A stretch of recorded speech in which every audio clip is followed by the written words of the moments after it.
मेरा नाम महाना है और यह कहानी है कर्मों की, उस एक रात की जिसने मेरी पूरी जिंदगी का रुख बदल दिया था। लोग कहते हैं कि तकदीर ऊपर वाला लिखता है, लेकिन मैंने अपनी आंखों से देखा है कि कभी कभी इंसानों के कर्म भी किस्मत का पासा पलट देते हैं। उस रात भी कुछ ऐसा हुआ था। हॉल रोशनी से जगमगा रहा था।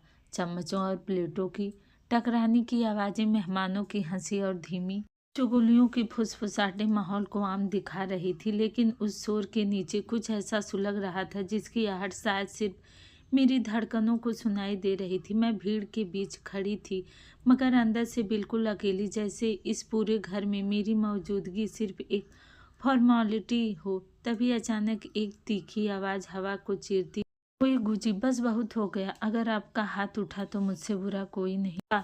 उस एक वाक्य ने पूरे हाल पर खौफ की चादर फैला दी। हंसी थम गई, फुसफुसाहटें रुक गई और सबकी नजरें एक ही दिशा में उठ गईं। वह आदमी जो अभी कुछ देर पहले से झुकाए खामोशी से सब सा रहा था, वो सीधा खड़ा हुआ था। उसकी आंखों में ऐसी लाल आग थी जैसे बरसों का सब्र एक पल में राख हो गया हो। सामने खड़ी औरत का हाथ जो मेरे गाल पर पड़ने वाला था, वो हवा में ही रुक गया, जैसे किसी अनदेखी ताकत ने उसे जकड़ लिया हो। मेरी सांस अटक गई, मैं जमीन पर गिर गई थी। गाल पर जलन थी और आंखों में आंसू नहीं बल्कि अपमान तैर रहा था।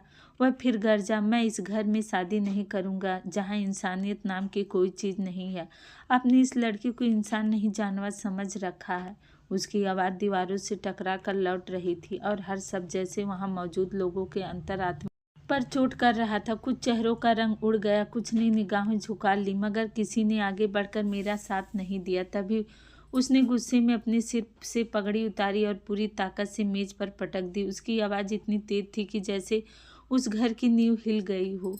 उसकी सांसें फूल रही थी, चेहरा तमतमाया हुआ था और कांपती उंगली से उसने मेरी तरफ इशारा करते हुए ऐसा फैसला सुनाया जिसने सबकी सांसें रोक दी। ये पल वही था जिसने मेरी तकदीर का पासा पलट दिया, वही लम्हा जिसका इंतजार शायद मेरी आत्मा ने जाने कब से कर रही थी, क्योंकि उससे पहले मैं सिर्फ एक अनाथ थी, एक बोझ जिससे रिश्तेदारों के घरों में एहसान के नाम पर रखा जाता था और अपमान के नाम पर पाला जाता था। मैं ऐसे घर में पैदा हुई थी जहाँ समझौते को संस्कार कहा जाता था और लड़कियों की ख्वाहिशों का गला घोटना आम बात थी। लेकिन फिर भी मेरे बचपन में एक रोशनी थी। मेरे पापा जो एक सरकारी स्कूल में मास्टर थे, उनकी जेब में भले ही कम पैसे थे, मगर दिल में बादशाहों जितनी दौलत थी। वह अपनी छोटी सी सैलरी में भी मुझे रानी की तरह जीना सिखाते थे। हर शाम मेरे लिए किताबें लेकर आते और मुस्कुरा कर कहते हैं, हाना, इंसान की असली ताकत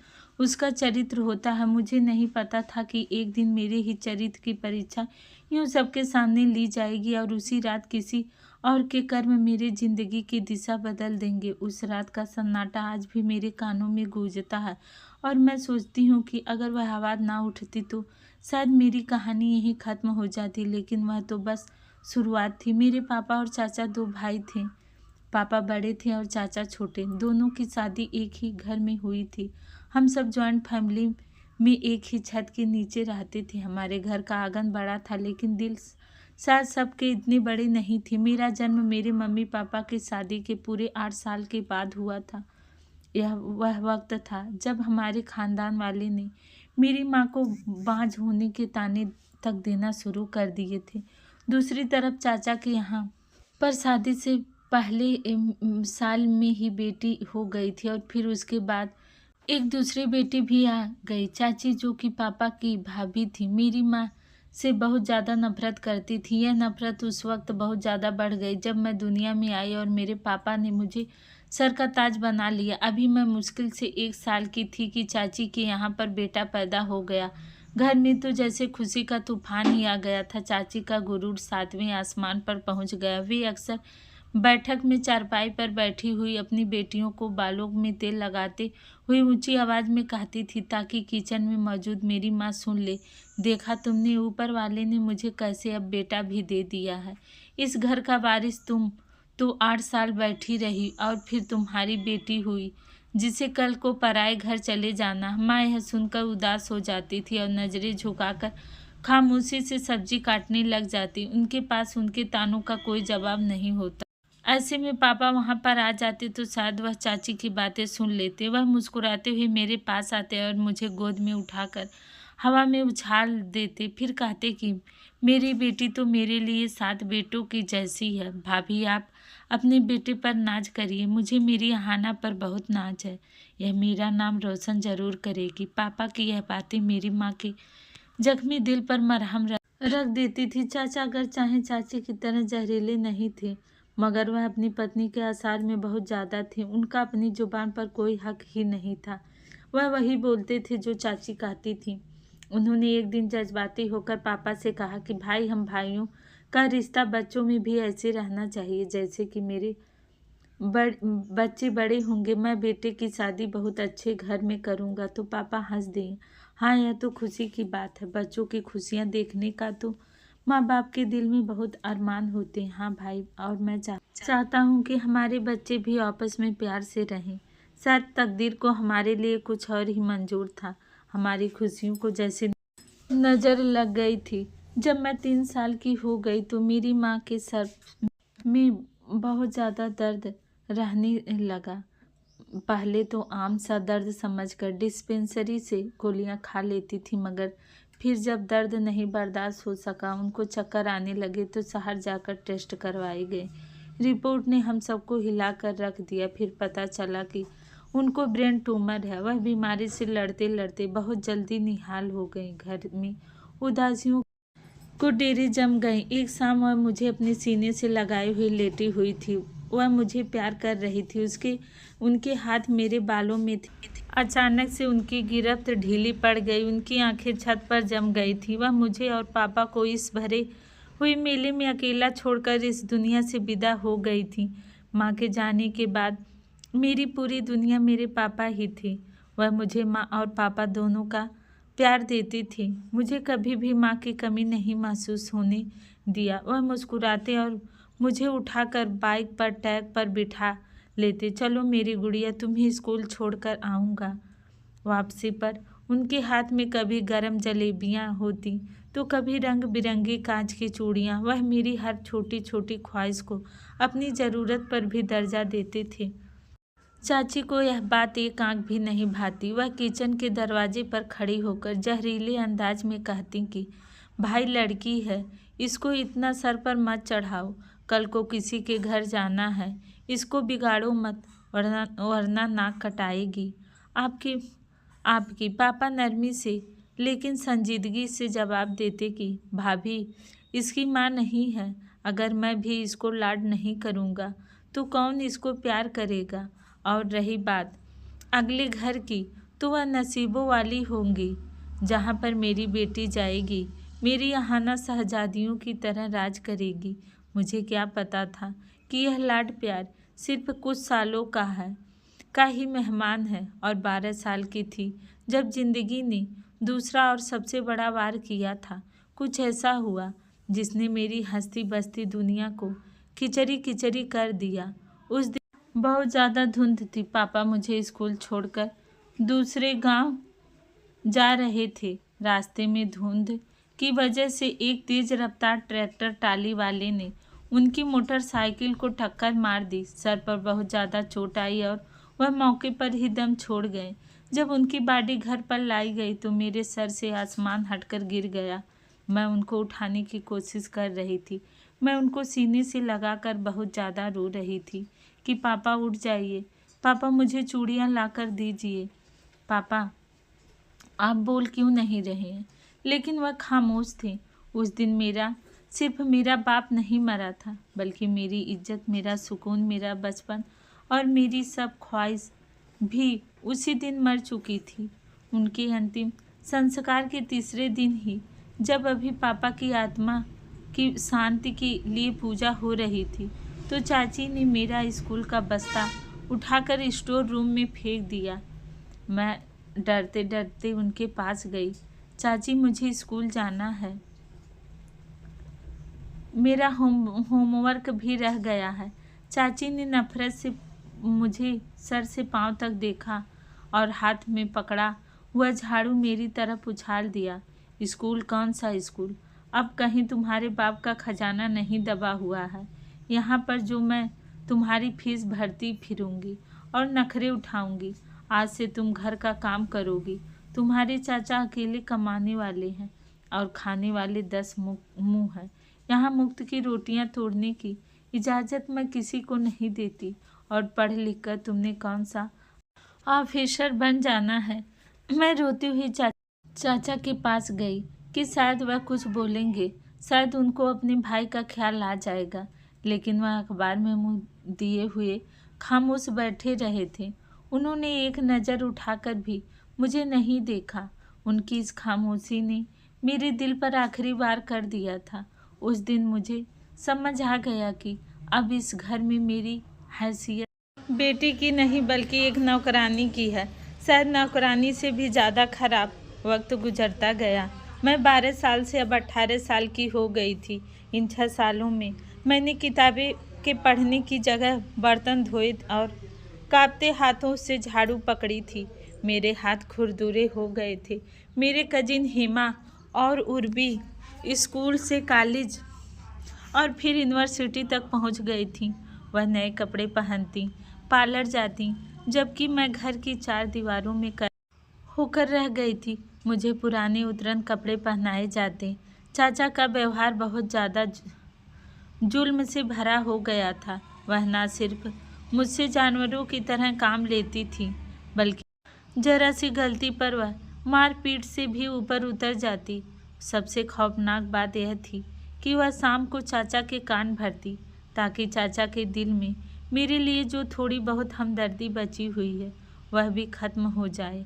अरे सुनिए, आज फिर मोहल्ले का वह लड़का छत की तरफ देख रहा था।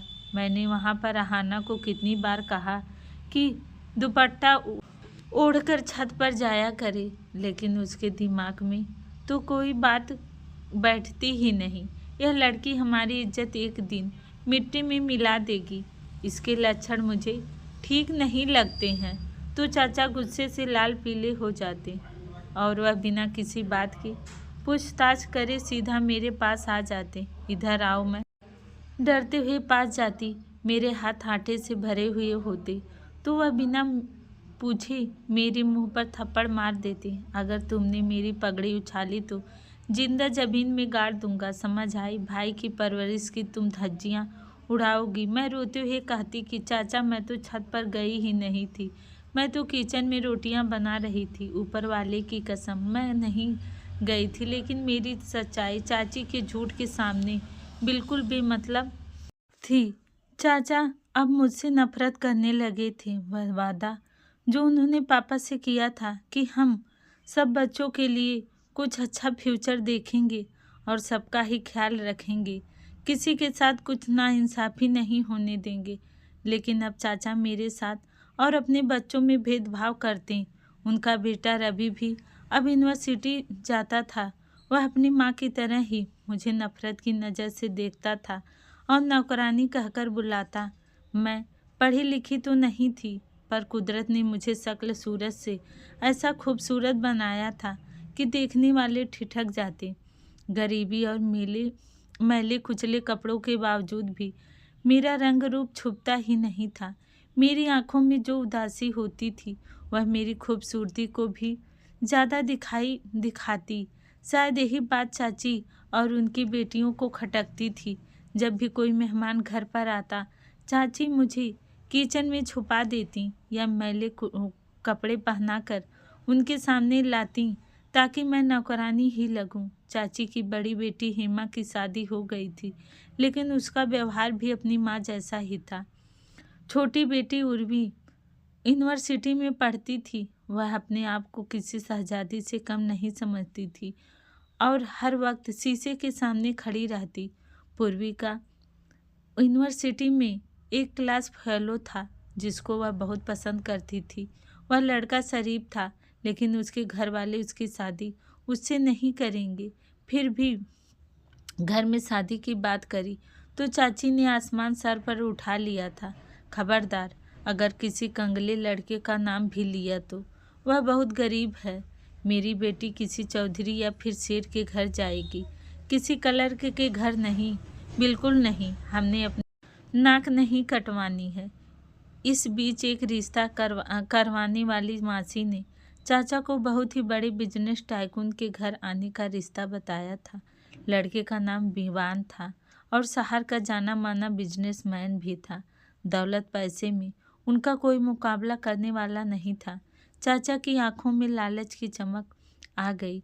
मासी, तुम बस रिश्ता पक्का करवाओ, वह जो मांगा है मैं तुम्हें दूंगी, पर यह रिश्ता हाथ से नहीं जाना चाहिए। जब उस लड़के विवान की फैमिली उर्मी को देखने के लिए आई तो घर में हंगामा मचा हुआ था। मुझे सुबह से ही पिछले बैठक माया का घर बंद कर दिया गया था कि मेहमानों के सामने मनहूस सूरत लेकर मत जाना। मैं सारा दिन भूखी प्यासी वहीं पर टूटी हुई चारपाई पर बैठी रही, दीवारों को देखती रही। शाम को जब मेहमान चले गए तो चाचा मिठाई का डिब्बा लेकर कमरे में आए और खुशी से चीखने लगे। मुबारक हो, लड़के वाले ने उर्मी को पसंद कर लिया है। वह लोग अगले महीने ही शादी करना चाहते हैं। हमारी तो किस्मत खुल गई है। और पूर्वी जो कल तक अपने क्लास वालों के लिए जान देने की बातें किया करती थी, विवान की गाड़ी और ब्रांडेड सूट और उसकी दौलत देखकर फौरन से बदल गई। उसने उसी वक्त अपने बॉयफ्रेंड को फ़ोन किया और कहने लगी, देखो हमारे स्टेटस मैच नहीं करते।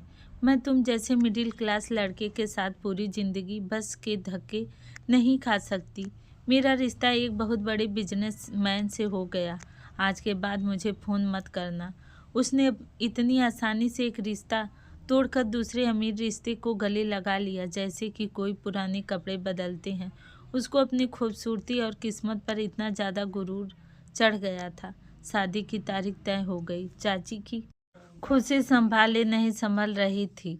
वह चाहती थी कि मंगनी का खर्चा बचाया जाए और डायरेक्ट शादी की जाए। विवान के घर वाले बहुत अमीर थे, लेकिन चाचा ने रोते हुए ड्रामा रचाया कि हम बहुत गरीब लोग हैं, बेटी की विदाई साथ किस करना चाहते हैं, शांति से करना चाहते। विवान के मम्मी पापा बहुत सुलझे हुए समझदार लोग थे। उन्होंने चाची की बात मानवी और सादगी से शादी का फंक्शन रखा और चाची की शादी का मतलब सिर्फ अपना पैसा बचाना था कि घर वालों ने उनको दहेज देने से भी मना कर दिया और बाकी चाचा नहीं उन लोगों के लाखों रुपए के तोहफे की फरमाइश करनी शुरू कर दी। घर में शादी की तैयारियां हो रही थीं, घर में पेंट हो रहा था, पर्दे लग रहे थे। उन सब कामों का बोझ मेरे कंधों पर था। मैं सुबह 5 बजे उठ जाती और रात को 2 बजे तक काम करती रहती। कभी दर्जी के चक्कर, कभी सफाई, कभी मसाले पीसना। मेरे हाथों में छाले भी पड़ गए थे और पैरों में सूजन आ गई, लेकिन चाचा को रहम नहीं आता। वह सोफे पर बैठकर हाथ में चाय का कप लिए मेरे ऊपर हुक्म चलाती रहती। अहाना, पर्दे ठीक से धोए थे ना? कहीं दाग तो नहीं रह गया? अगर विवान की माँ ने कोई कमी निकाल दी तो मैं तुम्हारी खाल खींच लूँगी। समझी अहाना? यह कालीन पर मिट्टी नज़र आ रही है, दोबारा से झाड़ू से इसको सफाई करो। अंधी हो गई हो क्या? शादी से 2 दिन पहले मुझे हल्की बुखार की हरकत महसूस होने लगी। जिस्म टूट रहा था और सर भारी हो रहा था। मुझे लग रहा था कि मैं गिर जाऊंगी। मैं हिम्मत करके चाचा से कहा, चाचा मेरी तबीयत ठीक नहीं है, क्या मैं थोड़ी देर के लिए लेट जाऊं? मुझे खड़ा नहीं हुआ जा रहा है। तो चाची ने मुझे घूर कर देखा और हंसने लगी। वाह महारानी को बुखार हो गया है, अभी दिन बाद घर में मेहमान आ रहे हैं, तुम्हें आराम सूझ रहा है। यह ड्रामेबाजी करना छोड़ो, जाओ जाकर मेहमानों के कमरे को साफ करो। जब तक काम खत्म नहीं होगा ना तो खाना नहीं मिलेगा। मैं खामोशी से उठकर चली गई। दवाई तो दूर की बात, मुझे आराम का एक पल भी नहीं मिल रहा था। बुखार बढ़ता ही गया, लेकिन काम की रफ्तार कम नहीं हुई थी। अगले दिन हल्दी की रस्म थी। घर मेहमानों से भरा हुआ था। ढोलक की धाप पर गीत गाए जा रहे थे और पूर्वी पीले कपड़े में दुल्हन बनी बैठी हुई थी। चेहरे पर उपटन लगा हुआ था और उसकी फ्रेंड उसको घेर कर बैठी हुई हंस रही थी। मैं कोने में खड़ी हुई मेहमानों को चाय दे रही थी। मेरा जिस्म बुखार से तप रहा था, आंखें जल रही थीं और हलक में कांटे चुभ रहे थे। तभी पूर्वी की नज़र मेरे ऊपर पड़ी। उसने अपनी फ्रेंड के कान में कुछ कहा और वह सब मेरी तरफ देखकर हंसने लगी, मेरा मजाक बनाने लगी। उसकी एक दोस्त ने ऊंची आवाज़ दी ताकि सब सुन सकें, अरे हाना, ज़रा इधर तो आओ, देखो दुल्हन को नज़र नहीं लग जाए। तुम ज़रा हटकर खड़ी रहो, तुम्हारे यह पुराने और फटे हुए कपड़े मेहमानों को बुरे लग रहे हैं। तुम किसी भिखारन से कम नहीं लग रही हो। मैं शर्मिंदगी से ज़मीन में गड़ गई। मैंने वही सूट पहना हुआ था जो पिछली दिवाली पर चाची ने अपनी बेटी को उतरा हुआ मुझे दिया था, जिसका रंग भी उड़ गया था। मेरी आंखों में आंसू आ गए, लेकिन मैंने खुद को संभाले रखा।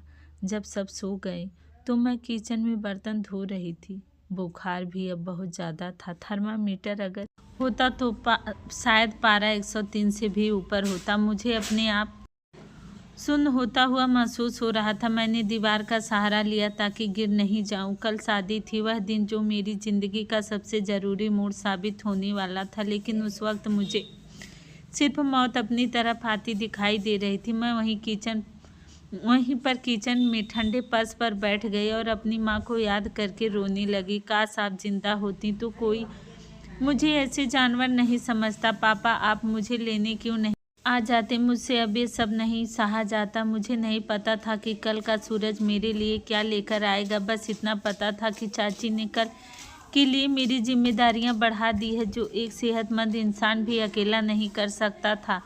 और मैं इस 103 डिग्री बुखार में वह सब कुछ कैसे करती, यह सोचकर भी मेरी आत्मा कांप रही थी। डर और बीमारी ने मुझे जकड़ रखा था और सूरज की किरणें निकलनी शुरू होने वाली थी। घर में एक तूफान उठ गया। यह तूफान खुशी का नहीं बल्कि अफरा तफरी का था, जो चाची की चीख पुकार से पैदा हुआ था। सूरज अभी पूरी तरह से निकला भी नहीं था कि घर के दर दीवार हिलने लगे। आज शाम विवान और उनके मम्मी पापा ने रस्म के लिए और खाने पर आना था। यह शादी से पहले की एक रस्म की मुलाकात थी ताकि दोनों परिवार के करीब रिश्तेदारी आपस में घुल मिल जाए। चाची का बस नहीं चल रहा था कि वह पूरे घर को सोने का बना दें। उन्होंने सुबह सुबह सवेरे ही मुझे उठा दिया। मेरा सर भारी हो रहा था और हलक में कांटे चुभ रहे थे, लेकिन मैं शिकायत करने की जगह खामोशी से दुपट्टा सर पर जमाए काम पर लग गई। अहाना, ये मनहूस मारी, अभी बर्तनों की टोकरी वहीं पर पड़ी हुई है। मेहमानों के आने में सिर्फ 4 घंटे बाकी रह गए हैं और तुम्हारी सुस्ती ही नहीं खत्म हो रही। चाची की आवाज़ मेरे कानों में हथौड़े की तरह लगी थी। मैं किचन में फर्श पर बैठी हुई कांप रही थी। ठंडा पानी जब मेरे बुखार से तपते हुए हाथों पर पड़ा तो मुझे झुरझुरी आ जाती। मैं खड़ी हुई बर्तन धो रही थी। चाची, साबुन खत्म हो गया, दूसरा दे दीजिए। मैंने हिम्मत करके आवाज़ लगाई। चाची किचन के दरवाजे पर आई। उनके हाथों में नए पर्दे थे। उन्होंने नफरत से मुझे देखा। तुम खाती भी इतना ज़्यादा हो कि 10 आदमी खा जाएं और चीज़ें भी इसी तरह से ख़राब करती हो। अभी कल ही तो मैंने तकिया दी थी। अब क्या मैं साबुन बनाने बैठ जाऊंगी? यह राख से बर्तन मांजो और खबरदार जो मुझे दोबारा से आवाज़ दी। मैंने खामोशी से राग उठाई और पतीली रगड़ने लगी। मेरी उंगलियों के पोर से खून निकलने लगा था, लेकिन दिल में उठने वाला दर्द उस जिस्म की तकलीफ से कहीं ज़्यादा था। दोपहर तक घर की सजावट पूरी हो गई थी। उर्मी पार्लर से तैयार होकर आ गई। वह किसी गुड़िया की तरह सजी हुई थी, लेकिन उसकी आंखों में वह शर्म नहीं दिख रही थी जो एक दुल्हन का जेवर होती है, बल्कि यह गुरूर और घमंड था, दौलत का नशा था। वह सोफे पर टांग रख कर बैठी हुई थी और अपनी फ्रेंड्स को उंगली के इशारे पर नचा रही थी। यार, मेरा लहंगा ठीक करो, इसमें सिलवट आ रही है। अरे कोई जूस तो पिला दो, मेरा गला सूख गया है। मैं वहीं पर पास में कालीन पर ब्रश मार रही थी जब पूर्वी की नज़र मेरे ऊपर पड़ी।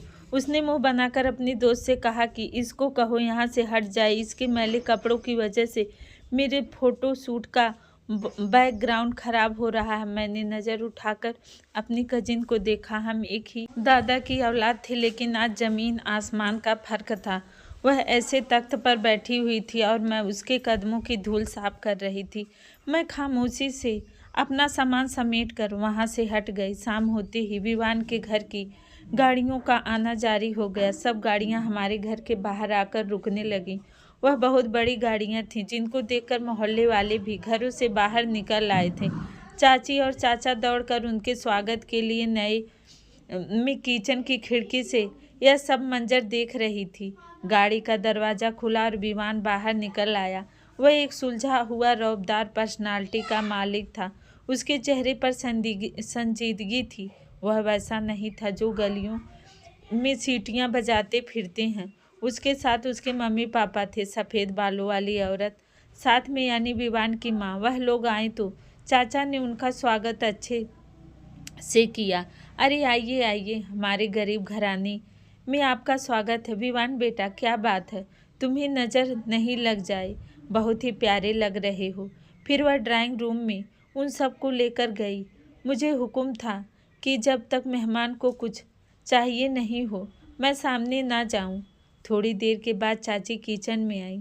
उनका सांस फूला हुआ था। आहाना, दुपट्टा जरा ढंग से ओढ़ लेना, अपनी मनहूस शकल छुपा कर रखना। विवान की माँ बहुत सलूक वाली औरत हैं, उनको बदसलीका पसंद नहीं है। मैंने कांपते हुए हाथों से चाय की ट्रॉली सजाई। मेरा बुखार अब तेज हो रहा था। टांगे मेरा बोझ उठा नहीं पा रही थी, लेकिन मैंने दीवार का सहारा लेकर खुद को संभाला और ट्रॉली ढकेलते हुए ड्राइंग रूम की तरफ बढ़ गई। जैसे ही मैं कमरे में दाखिल हुई तो सबकी नज़रें मुझ पर पड़ी। उर्वी विवान के साथ वाले सोफे पर नहीं, बल्कि वो अलग बैठी हुई थी। बड़े स्टाइल से हंस हंस कर बातें कर रही थी। मुझे देखते ही उसके माथे पर बल पड़ गए। मैंने झुकी हुई नज़रों के साथ ट्रॉली उसके करीब करी। विवान की मम्मी, जिनको सब आराध्या जी कह रहे थे, उन्होंने मुझे गौर से देखा। बेटा, तुम ठीक हो ना? तुम्हारा चेहरा बहुत लाल हो रहा है। उनका लहजा इतना ज़्यादा नरम था कि मैं एक पल के लिए चौंक गई। इस घर में मुझसे किसी ने इस लहजे में आज तक बात नहीं की थी। इससे पहले कि मैं कुछ बोलती, चाची फौरन से बोल पड़ी, अरे कुछ नहीं बहन, यह हमारी दूर के रिश्तेदार है। बेचारी अनाथ है, ज़रा दिमाग से पैदल है और काम चोर भी है, तो सारा दिन धूप में फिरती रहती है, इसलिए इसका चेहरा लाल है। आप इसकी फिक्र नहीं करिए। मैंने ओठ खींच लिए। चाची ने मुझे पागल कह दिया था। विवान ने भी चौंक कर चाची की तरफ देखा और फिर मुझे। उसकी गहरी काली आंखों में एक सवाल था जिसको मैं समझ नहीं पाई। मैंने चाय का कप बनाकर विवान की तरफ बढ़ाया। मेरा हाथ बुखार की वजह से कपकपा रहे थे। कप प्लेट से टकराया और हल्की सी छनक की आवाज़ आई। चाय की एक बूंद झलक कर प्लेट में गिर गई। चाची ने मुझे बहुत घूर कर देखा, जैसे कि अभी मुझे कच्चा चबा जाएंगी। देखा बहन जी, मैं नहीं कहती थी कि इसको कोई तमीज़ नहीं है। लाओ इधर दो मुझे। चाची ने मेरे हाथ से कप झपट लिया। विवान ने धीरे से हाथ हटाया। अरे कोई बात नहीं आंटी, रहने दीजिए, शुक्रिया। उसने मेरे हाथ से कप लिया और मुझे देखा। आप बैठ जाइए, आपकी तबीयत ठीक नहीं लग रही है। विवान की यह बात उस कमरे में मौजूद हर इंसान पर भारी गुजर रही थी। उर्वी का मुँह खुला का खुला रह गया। चाचा ने बात को संभालना चाहा। हाँ हाँ बेटा, तुम चाय पियो ना, और अहाना तुम जाओ किचन में, और भी काम है। फिर मैं वहाँ से निकल गई थी। दिल अजीब हालत में था। वह इंसान जो इस घर का दामाद बनने वाला था, उसने मुझे इंसान समझा था। खाने के बीच मुझे फिर से बुलाया गया। इस बार मुझे मेहमानों के साथ के हाथ धुलवाने के लिए पानी और तौलियाँ लेकर जाना था। जब मैं उर्वी के साथ पहुंची तो उसने जानबूझकर अपना पाँव आगे कर दिया। मैं ठोकर खाकर गिरते गिरते बची। पानी का जग मेरे हाथ से छूट गया और थोड़ा सा पानी कालीन के ऊपर गिर गया। उर्वी चीखने लगी, तुम अंधी हो क्या? मेरा इतना मूड खराब कर दिया। तुम्हें कोई काम ढंग से आता भी है? मम्मी, इस लड़के को यहाँ से हटाइए, यह सारा मूड खराब कर रही है। मेरा तभी चाची उठकर आई और मेरा बाजू जोर से पकड़ लिया। दफ़ा हो जाओ यहाँ से, नज़र मत आना। अब मैं अपने आंसुओं को रोकते हुए बर्तन उठाने लगी। तभी मैंने देखा कि विवान खाना छोड़कर उर्मी को देख रहा है। उसकी नज़रों में तरस था। क्या हुआ है विवान, आप खाना क्यों नहीं खा रहे हैं? उर्मी ने मासूमियत से पूछा तो विवान ने टिश्यू से हाथ साफ कर लिया। कुछ नहीं, बस मुझे शोर शराबा पसंद नहीं है और वैसे भी गलती इंसान से होती है। इतना बुरा व्यवहार करने की क्या ज़रूरत है। उस पल कमरे में सन्नाटा छा गया था। उर्मी का चेहरा फीका पड़ गया। चाची ने फौरन से बात को संभाली। हाँ बेटा, बच्ची है, डर गई थी कि कपड़े खराब नहीं हो जाएं। आप खाना खाइए ना। मेहमानों के जाने के बाद चाची ने मेरा वह हाल किया जो मैं कभी नहीं भूल सकती। उन्होंने मुझे बालों से पकड़कर दीवार के साथ पटक दिया। तू इसलिए आई थी ना वहाँ जानबूझकर अपनी मनहूस शक्ल दिखाने के लिए, ताकि वो लड़का तुझ पर तरस खाए। सुन ले कान खोलकर, अगर कल शादी के वक्त भी तूने कोई ड्रामा किया तो मैं तुझे जान से मार दूंगी। मुझे रात को बचा हुआ खाना भी नहीं दिया गया। मेरा बुखार अब बहुत ज़्यादा बढ़ गया था, जिस्म आग की तरह तप रहा था। मैं अपने छोटे से ठंडे कमरे में बिना बिस्तर के लेटी हुई थी। बाहर बैठक में कल की शादी के लिए तैयारियां हो रही थी। लाइट लग रही थी, फूलों की सजावट हो रही थी। मुझे काम वाली की आवाज़ सुनाई दी। मालकिन साहिबा, आयना की तबीयत बहुत ख़राब लग रही, उनको डॉक्टर के पास ले जाइए। चाची की बेरहम आवाज़ आई। अरे सड़ने दो उसको, अभी मेरे पास इतना बेकार का टाइम नहीं है। कल मेरी बेटी की शादी, अगर यह मर गई तो इसका अंतिम संस्कार शादी के बाद ही होगा। इसको कहो चुपचाप पड़ी रहे और सुबह सवेरे उठकर बैठक की सफाई करे। यह सुनकर मेरा दिल खून के आंसू रोया था। मैंने आसमान की तरफ देखा। ये ऊपर वाले, क्या मेरा इम्तिहान कभी ख़त्म नहीं होगा? आपने मेरे पापा को क्यों बुला लिया और मुझे रहम करम पर क्यों छोड़ दिया? रात गहरी होती गई। मेरा जिस्म बुखार से जल रहा था और दिमाग में अजीब अजीब से ख्याल आ रहे थे। कभी लगता कि पापा मेरे सिरहाने बैठे हुए हैं, वह कभी लगता कि चाची मुझे मारने आ रही हैं। अगली सुबह मेरी ज़िंदगी का फैसला होने वाला था, लेकिन मुझे खबर नहीं थी कि यह फैसला ज़मीन पर नहीं बल्कि आसमान पर लिखा जा चुका। वह रात मेरी ज़िंदगी की सबसे लंबी और तकलीफ़देह रात थी। मैं करवट बदलती रही, पानी के लिए तरसती रही, लेकिन कोई मुझे पानी का एक घूंट देने वाला भी नहीं था। कल का सूरज उगने वाला था, वह सूरज जो चाची के घर खुशियाँ लेकर आने वाला था, और मेरे लिए और ज़्यादा बेइज्जती और तकलीफ़। लेकिन कुदरत खामोशी से अपना खेल खेल रही थी, एक ऐसा खेल जिसके मोहरे अपनी जगह पर आ चुके थे। बस अब फैसला होना बाकी था। दूसरी तरफ उस आलीशान बंगले के बड़े से लॉन में विवान अभी तक जाग रहा था। सोफे पर बैठा हुआ गहरी सोच में खोया हुआ था जब उसकी मम्मी आराध्या जी धीरे से चलती हुई वहां पर आई। विवान बेटा, तुम अभी तक जाग रहे हो? कल को तुम्हारी शादी है, तुम्हें तो अभी सो जाना चाहिए था। आराध्या जी ने बेटे के कंधे पर हाथ रखते हुए नरमी से कहा। तो विवान ने अपनी माँ की तरफ देखा और फिर एक गहरी सांस लेकर सीधा हो गया। नींद नहीं आ रही है माँ, दिमाग में कुछ अजीब से सवाल घूम रहे हैं। विवान की आवाज़ में एक ऐसी संजीदगी थी जिसने उसकी मम्मी को परेशान कर दिया। वह वहीं उसके पास बैठ गई। कैसे सवाल? बेटा, क्या तुम उर्फी से शादी के फैसले पर खुश नहीं हो? विवान ने सर झुका लिया और कुछ देर कालीन के निशान पर रंग को घूरता रहा। फिर उसने नज़र उठाकर माँ की तरफ देखा। मम्मी, आपने आज वहाँ पर कुछ नोट किया? उर्फी के घर का माहौल वहाँ पर कुछ तो अजीब था। जो आराध्या जी ने हाँ में सिर हिलाया। हाँ बेटा, देखा तो था, बहुत दिखावा था उन लोगों में। उर्फी की माँ की बातें हद से ज़्यादा दिखावे से भरी थी। तब मुझे भी कुछ अजीब ही लगा। लेकिन बेटा, हमें लड़की से मतलब है ना, और उर्फी पढ़ी लिखी मॉडर्न लड़की है, शायद वो यहाँ एडजस्ट कर लेगी। तभी वो बेचैनी से खड़ा हो गया और लॉन में टहलने लगा। परेशानी सिर्फ दिखावे की नहीं मम्मी, परेशानी तो उनके व्यवहार की है।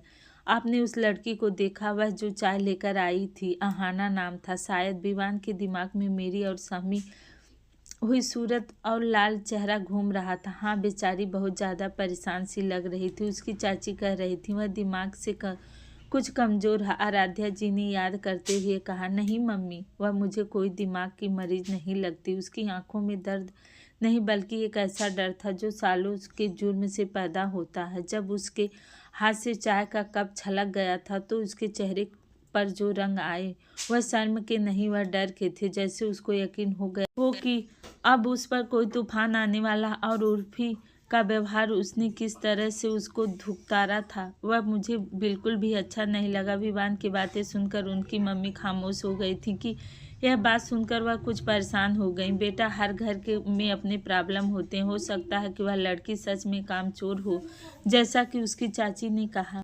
तुम ज़्यादा मत सोचो, अब रिश्ता तय हो चुका, कल को तुम्हारी शादी है। इन बातों को अपने दिमाग से निकाल दो। विवाह ने खामोशी से सर हिला दिया, लेकिन उसका दिल तसल्ली से नहीं था। वह जमीर पर एक बोझ था जो कम होने का नाम नहीं ले रहा था। वापस चाची के घर के रात 2 बज रहे थे जब मेरे कमरे का दरवाज़ा जोर से खुला। रोशनी की एक तेज लकीर मेरी आंखों पर पड़ी। मैं हड़बड़ा कर उठने की कोशिश करने लगी, लेकिन जिस्म ने साथ देने से मना कर दिया। चाची दरवाजे पर खड़ी हुई थी। उनके हाथ में एक भारी भरकम शादी का जोड़ा था।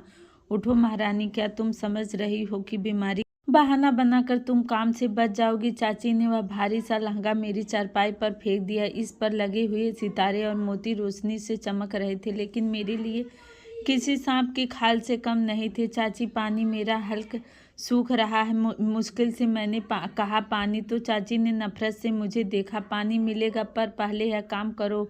उर्फी की शादी का सूट दर्जी अभी लेकर गया है, इसलिए इसकी इस्त्री ठीक नहीं है। इसको अभी और इसी वक्त प्रेस करो। खबरदार, जो एक भी सिलवट रह गई, कपड़ा जरा भी जल गया तो अगर इस कपड़े में कुछ हुआ तो मैं तुम्हारी खाल उधेड़ कर रख दूंगी। पर चाची, मुझे चक्कर आ रहे हैं, मैं कैसे खड़ी होऊंगी? मैंने रोते हुए मिन्नत करी थी। तुम्हारी परेशानी, मुझे सुबह तक ये सूट हैंगर में टंगा हुआ चाहिए, वरना उसके नतीजे कि तुम खुद जिम्मेदार होगी। चाची यह कहकर कमरे से निकल गई और दरवाज़ा बंद कर दिया। मैंने कांपते हुए हाथों से वह भारी जोड़ा उठा लिया। उसकी वजन मेरे कमज़ोर हाथों पर भी भारी महसूस हो रहे थे। मैं दीवार का सहारा लेकर प्रेस वाले टेबल तक पहुंची। जैसे ही मैंने प्रेस को पलंग लगाया, मेरी आंखों के सामने अंधेरा छाने लगा। मुझे लगा कि मैं गिर जाऊंगी और यह प्रेस मेरे ऊपर गिर जाएगा। मैंने अपनी आंखें जोर से बंद करी और अपने पापा को याद किया। पापा, देखिए आपकी गुड़िया के साथ क्या हो रहा। आप तो कहते थे कि मैं शहजादी हूँ। शहजादियाँ तो ऐसी नहीं होती हैं ना पापा। शहजादियाँ तो उर्वी की जैसी होती हैं। मेरे पास प्रेस की गर्म तले पर गिरने लगे और छंद से भाप बनकर उड़ गए। मैंने सुबह खुद को संभाला। अगर यह सूट जल गया तो चाची सच में मुझे जान से मार देंगी। मैंने एक एक सिलवट को ध्यान से प्रेस करना शुरू कर दिया। बुखार की वजह से मेरा जिस्म तप रहा था। कभी कभी मुझे लगता कि कमरे में मेरे पापा खड़े हैं और मुझे बुला रहे हैं, बेटा हाना बस कर दो, आ जाओ मेरे पास। और मैं चौंक कर पीछे देखती तो वहाँ सिर्फ वीरानी होती। रात के 3 बज गए और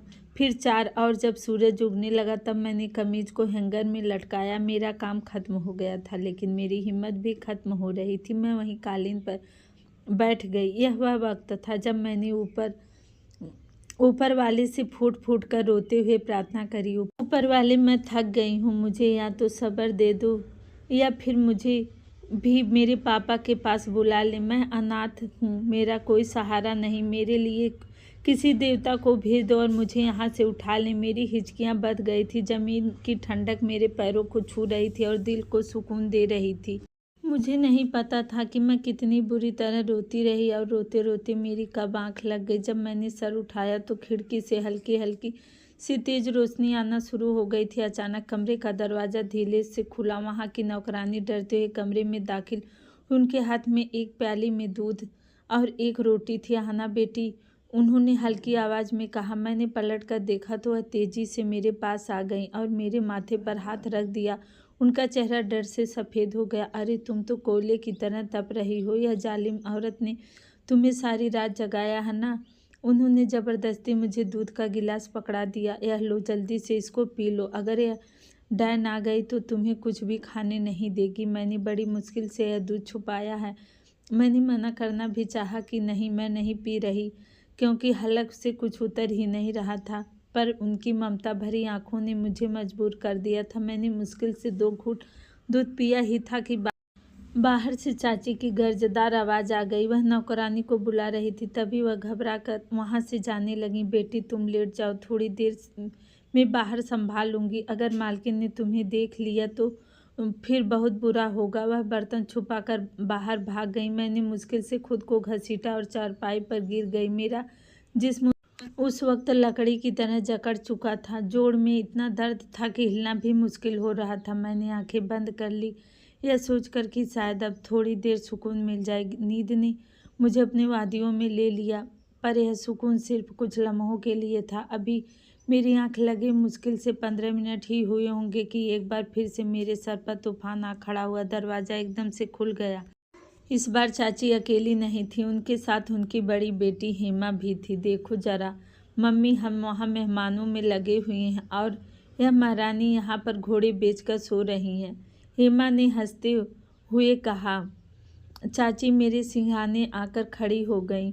उनके चेहरे पर एक मुस्कुराहट थी। आज उनकी बेटी की शादी थी। घर मेहमानों से भरा हुआ था।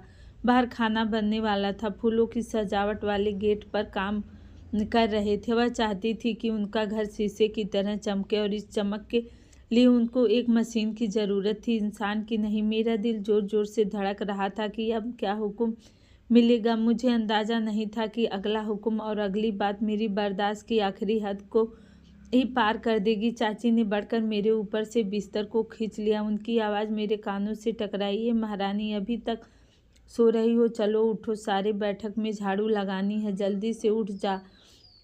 आज मेरी बेटी की शादी है। पूरा घर शीशे की तरह चमकना चाहिए। चलो उठो जल्दी से। मेरा सर बुरी तरह से चकरा रहा था और आंखों के सामने अंधेरा छाने लगा। मैंने उठने की कोशिश करी तो टागों ने मेरा बोझ उठाने से मना कर दिया। मुझे ऐसा लगा कि जैसे ज़मीन मेरे पैरों के तले नीचे से निकल रही हो। मैंने कांपती हुई आवाज़ में कहा कि चाची, मुझे तेज़ बुखार हो रहा, खड़ा भी नहीं हुआ जा रहा। ऊपर वाले के लिए मुझे थोड़ी देर लेटने दीजिए। पर उनको मेरी हालत से कोई मतलब नहीं था। ये बहाने मत बनाओ, अगर रोटी खानी है तो काम करना पड़ेगा। जाओ यहाँ से, दफ़ा हो जाओ, और जब तक पूरा बैठक साफ नहीं हो जाए मुझे शक्ल मत दिखाना अपनी। फिर मैं मुश्किल से लड़खड़ाती हुई बाहर बैठक में आ गई। बाहर दिसंबर की सख्त ठंड थी और कोहरे ने हर चीज़ को अपनी लपेट में ले रखा था। चाची बरामदे में खड़ी हुई मुझे देख रही थी ताकि मैं कहीं रुक ना जाऊं। बुखार से चेहरा लाल हो रहा था और तप रहा था।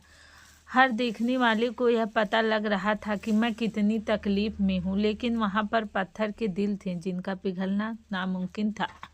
पूरी बैठक की सफाई के बाद मेरी सांस फूल चुकी थी और पसीना ठंड के बावजूद भी मेरे माथे से बह रहा था। मेरा इम्तहान अभी ख़त्म नहीं हुआ था। चाची ने मुझे वहीं से बाहर आवाज़ दी, अब किचन में आ जाओ, मेहमानों के लिए खाना तैयार करना। बेचारी अकेले क्या क्या करेगी, वह नौकरानी को कह रही थी। गिरती पड़ती हुई किचन में पहुंची। वहां पर खाने पक रहे थे और गर्मी और भाप के माहौल में घुटन भरा बना था। चाची के घर काम करने वाली नौकरानी मसाले भून रही थी। मुझे देखते ही उनकी आंखों में तरस आ गया। बेटी, तुम तो खुद बीमार हो, तुम जाओ यहाँ से, मैं कर लूँगी। अभी उन्होंने यह कहा ही था कि चाची सर पर आकर खड़ी हो गई। अरे तुम अपना काम करो, यह कोई शहजादी नहीं है जो हाथ नहीं लगा सकती। यहाँ ना, तुम सब्जी का ध्यान रखो और चावलों को पानी चेक कर लो। मैं खाना बना रही थी, मेरा दिमाग चकरा रहा था। बुखार की तेजी इतनी ज़्यादा थी कि आंखों के सामने बार बार अंधेरा छा रहा था। मुझे समझ नहीं आ रहा था कि क्या डाल रही हूँ और क्या नहीं। मसाले की खुशबू मुझे उल्टी का एहसास दिला रही थी। मेरा मुंह कड़वा हो गया था, इसलिए मुझे सब्जी का टेस्ट का भी पता नहीं चला।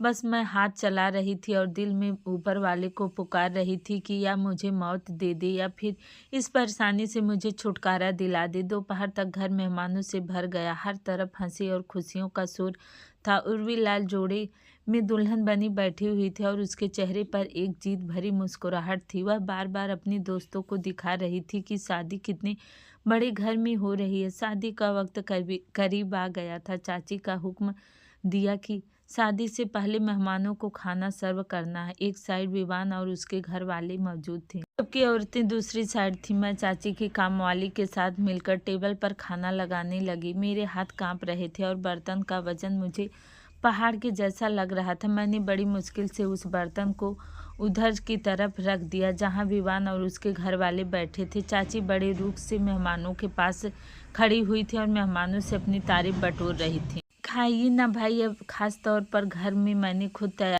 करवाया, बाहर के खाने में तो अच्छा जायका कहाँ होता है। यह कहते हुए चाची ने खुद सब्जी का चम्मच भर लिया और विवान के प्लेट में डालने लगी। फिर उन्होंने दिखावे के लिए खुद भी थोड़ा सी सब्जी चखी ताकि सबको यकीन दिला सकें कि खाना कितना स्वादिष्ट है। जैसे ही निवाला चाची के हलक से नीचे उतरा, उनके चेहरे का रंग बदल गया। उन्होंने फौरन से बेंच पर पटक दिया और मेरी तरफ मुड़ गई। क्या बनाया है तुमने? इसमें तो नमक ही नहीं है। मैं डरने लगी और पीछे को हट गई। चाची, वह मैं शायद भूल गई। तुम्हारी यह भूल मेरी नाक कटवाने के लिए काफ़ी है। चाची का गुस्सा काबू से बाहर हो गया था। उन्होंने यह भी नहीं देखा कि सामने कौन बैठा हुआ। वह तेजी से आगे बढ़ गई और भारी महफिल में मेरे मुंह पर एक जोरदार थप्पड़ मार दिया। चटक की तेज आवाज़ पूरे हाल में गूंज गई। मेरी बेटी की शादी का खाना था और सब कुछ बर्बाद करके रख दिया। तुम्हें एक तो मैं पाल रही हूँ, तुम्हारे नखरे उठा रही हूँ और तुमने मेरी इज्जत मिट्टी में मिला दी। चाची का थप्पड़ इतनी जोर से लगा कि मेरा कान भी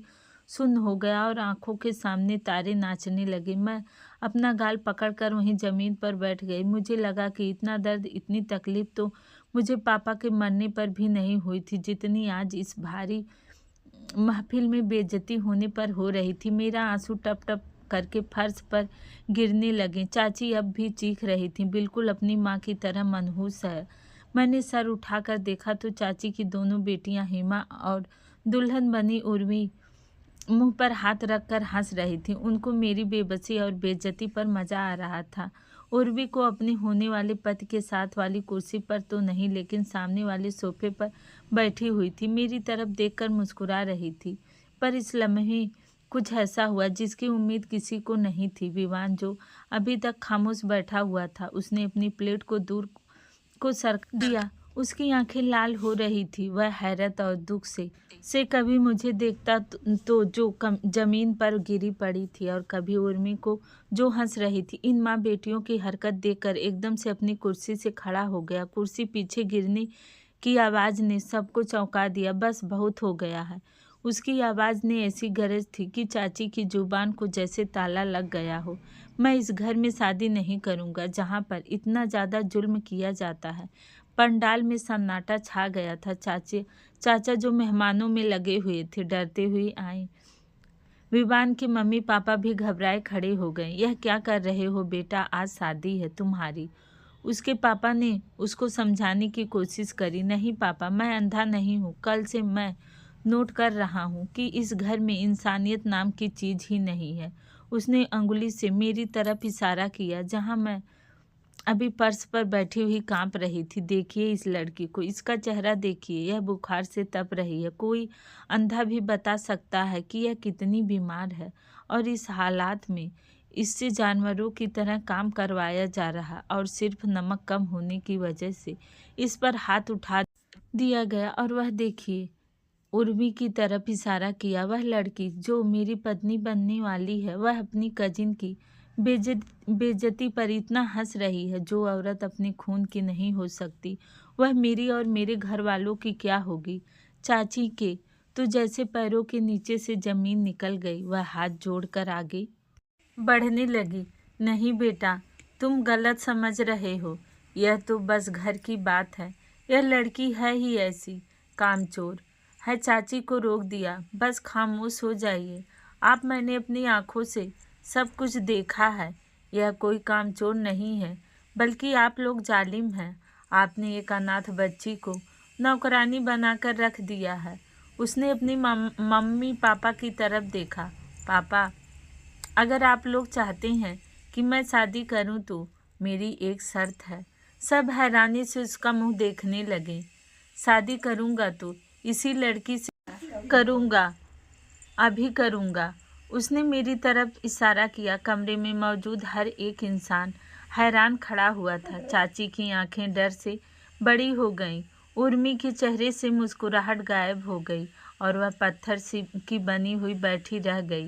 विवान के मम्मी पापा ने अपने बेटे के कंधे पर हाथ रखा और उसके पापा बोले, बेटा तुम जज्बाती होकर फैसला कर रहे हो। नहीं पापा, यह जज्बाती फैसला नहीं है, यह ज़मीर का फैसला है। मैं इस अनाथ लड़की को इस नर्क से निकालना चाहता हूँ। अगर आप मेरा साथ नहीं देंगे तो मैं हमेशा के लिए कुंवारा रह लूँगा, लेकिन इस घर की दूसरी बेटी से शादी नहीं करूँगा। विवान की संजीदगी देखकर उसके मम्मी पापा ने सर झुका लिया। वह अपने बेटे के व्यवहार को जानते थे। चाची ने हंगामा मचाना शुरू कर दिया। क्या जुल्म है यह, मेरी बेटी का क्या कसूर है। हाय, मैं लूट गई। मेरी दुल्हन बनी बेटी की बारात वापस जा रही है। चाचा जो अब तक खामोश खड़े हुए तमाशा देख रहे थे, शायद उनके अंदर का जमीन भी जाग उठा, या शायद वह विवान की दौलत को हाथ से नहीं जाने देना चाहते थे। उन्होंने आगे बढ़कर चाची को बाजू से पकड़ लिया और जोर से झटका दिया। खामोश हो जाओ, तुमने अपने हाथों से अपनी बेटी की किस्मत बर्बाद की है। मैं तुम्हें मना करता कि अहाना पर जुल्म नहीं करो, लेकिन तुमने मेरी एक नहीं सुनी। आज ऊपर वाले ने अहाना की सुन ली। फिर वह विवान की तरफ मुड़ गए। बेटा, मुझे मंजूर है, मैं अहाना की शादी तुमसे ही करूँगा। इस बात पर उर्मी चीखती रही। चाची अपना सर पटकती रही, लेकिन तकदीर का लिखा हुआ पूरा हो चुका था। वह बारात जो उर्मी के लिए आई थी, वह अब मेरी डोली उठाने की तैयारी कर रही थी। पंडित जी को दोबारा से बुला लिया गया। मुझे नौकरानी ने सहारा देकर उठाया और अंदर कमरे में ले गई। मेरा बुखार अभी भी वैसा ही था, लेकिन अंदर से एक अजीब सा सुकून उतर गया था। उन्होंने मेरा मुंह धुलवाया और उर्मी का ही एक सादा सा सूट मुझे पहना दिया, क्योंकि मेरे पास तो ढंग के कपड़े भी नहीं थे। जब मैं विवान के साथ फेरे ले रही थी तो मेरे पैर कांप रहे थे। मैं रो रही थी, लेकिन यह आंसू कमजोरी के नहीं थे। यह पहली बार था कि जब किसी ने मेरे लिए आवाज़ उठाई थी। किसी ने मुझे कूड़ा करकट नहीं बल्कि इंसान समझा था। चाची बाहर बैठक में दुहाइयाँ दे रही थी। लोग चुगलियाँ कर रहे थे, पर मैं आज कितने साल बाद खुद को जिंदा महसूस कर रही थी। विदाई के वक्त विवान ने खुद मुझे सहारा देकर गाड़ी में बिठाया। उसने गाड़ी में बैठते ही मेरे माथे पर हाथ रख के देखा। तुम्हें तो बहुत तेज बुखार हो रहा, हमें घर जाने से पहले डॉक्टर के पास जाना होगा। उसके लहजे में फिक्र थी। उसने मेरे सब जख्मों पर मरहम रख दिया। मैं शादी करवा कर उसके साथ उसके बड़े से घर में चली गई, जहाँ मुझे शहजादियों की तरह प्रोटोकॉल दिया जाता था। मेरे सास ससुर ने मुझे बेटी बनाकर रखा। वह मेरी हर छोटी बड़ी ज़रूरत का ख्याल रखते थे। विवान मुझ पर जान छिड़कता। अब जब कभी मुझे ज़रा सा भी बुखार होता तो पूरा घर परेशान हो जाता था। कोई मुझे यह नहीं कहता कि उठो काम करो, कोई जुल्म नहीं करता, लेकिन अब साथ में एक ऐसा हाथ होता जो मेरी परेशानियों पर ठंडी पट्टियां रखता और प्यार से कहता, तुम अकेली नहीं हो अहाना, मैं तुम्हारे साथ हूँ। ऊपर वाले की लाठी बे आवाज़ है। वक्त ने ऐसा पलटा खाया कि देखने वाले अपनी मिसाल ले गए।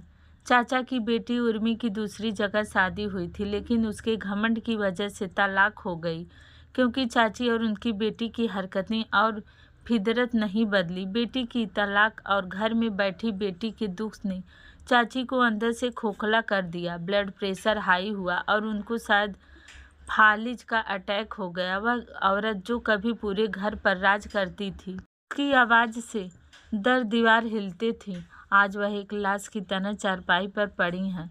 उसका मुंह टेढ़ा हो गया है, वह बोल भी नहीं पाती। और कर्म ऐसा हुआ कि देखिए, चाची की वही लाडली बेटी उर्वी तलाक लेने के बाद अब अपने भाई और भाभी के घर में पड़ी हुई है। भाई और भाभी उन दोनों माँ बेटी के साथ बिल्कुल अच्छा सलूक नहीं करते। मैंने सुना है कि उसकी भाभी उर्मी से वही सब काम करवाती हैं जो कभी मुझसे करवाए जाते थे, और चाची अपनी आंखों से यह सब कुछ देखती हैं, पर कुछ नहीं कर सकती। चाचा की 1 साल पहले ही डेथ हो गई और वह उन दोनों को इस तरह छोड़ गए। पर मैं अपने घर में हंसी खुशी अपने पति और बच्चों के साथ ज़िंदगी गुजार रही हूँ, जहाँ पर बहुत से नौकर चाकर मेरे इशारे के इंतज़ार में रहते हैं। 2 बच्चों की माँ होने के बाद भी उन्होंने ना मेरी इज्जत में कमी आने दी और ना ही प्यार में। सच है कि सब्र का फल मीठा होता है और जुल्म का अंजाम बहुत बुरा होता है। तो दोस्तों, कैसी लगी हमारी कहानी? अगर अच्छी लगी हो तो हमारे चैनल को लाइक, सब्सक्राइब एंड शेयर कीजिए। धन्यवाद।